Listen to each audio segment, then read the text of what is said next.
like the new me.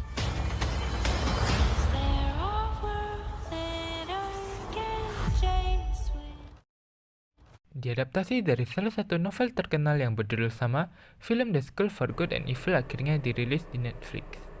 Menjadi salah satu film original Netflix bergenre fantasi, apakah film ini memuaskan? Berikut adalah review untuk film The School for Good and Evil.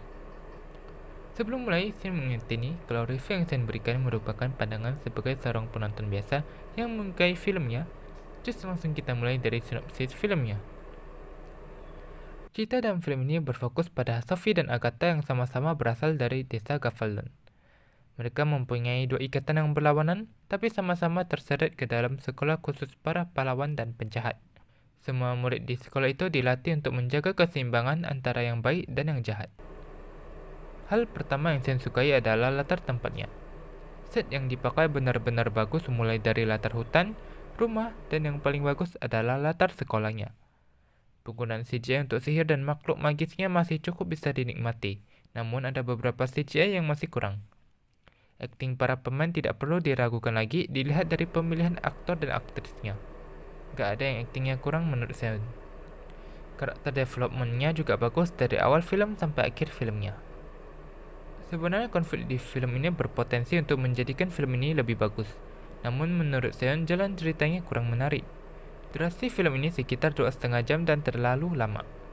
Ada beberapa scene yang saya rasa terlalu bertele-tele di bagian pertama film dan jika dihilangkan tidak berpengaruh ke filmnya, sehingga di bagian tengah dan akhir filmnya tidak terlalu padat. Lalu pada bagian final fight scene-nya masih kurang memuaskan dan villain-nya mati begitu saja. Masuk ke bagian spoiler, bagi kalian yang belum menontonnya, kalian dapat skip bagian ini.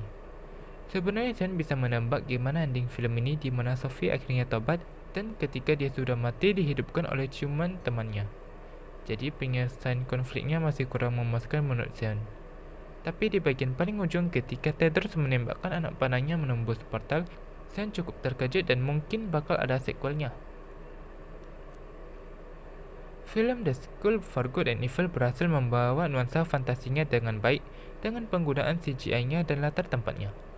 Karakter development-nya juga merupakan salah satu yang terbaik di film ini. Namun untuk durasi film 2,5 jam menurut saya agak kelamaan dan terlalu padat di bagian kedua dan ketiga filmnya, serta final fight scene yang kurang memuaskan menurut saya. Kepuasan saya saat menonton film The School for Good and Evil adalah sebesar 68%. Jika kalian belum menonton film ini, kalian dapat menontonnya di Netflix. Penilaian setiap orang mungkin berbeda, jadi jika kamu punya pendapat lain, bisa tulis di komen ya. Saya pasti akan balas kok. Akhir kata, saya mengucapkan terima kasih kepada seluruh aktor, aktris, kru, dan orang-orang yang terlibat dalam film ini. Jika nantinya film ini ada sequelnya, saya tentu akan menontonnya. Jadi tetap bersemangat. Terima kasih buat semua orang yang telah menonton video ini. Tetap support Sen ya. Dan kalian juga dapat traktir Sen di link ini agar Sen semakin bersemangat dalam berkonten.